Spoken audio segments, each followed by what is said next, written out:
Assalomu alaykum tezboz obunachilari. Bugungi videomizda настольный skaner, stol ustiga qo'yib qo'yilgan настольный kassaga 2 ta skaner 2050 model bo'ladi.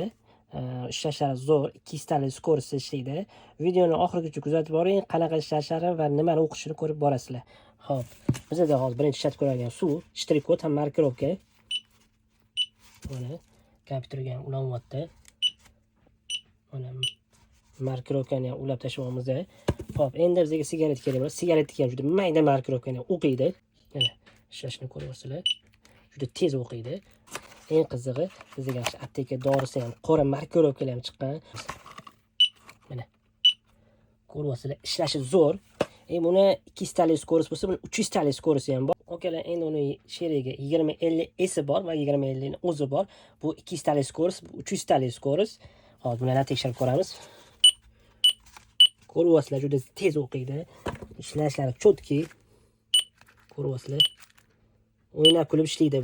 Okalar, endi narxga keladigan bo'lsa, 2050 ni o'zi 200 tali skorosti $50 bo'ladi. 2050 s bo'lsa, 300 tali skorost $80 bo'ladi. Bu tezboz obunachilarga obuna bo'lgan klientlarga olingan eng ofitsialniy Netum brendi, hech qanaqa ko'chadan olinmagan. Mana ko'rayotgan bo'lsangiz, netum.net bu ofitsialniy Xitoy zavoddan ishlab chiqarilgan bo'ladi. Kimga kerak bo'lsa, aloqaga chiqaverasizlar.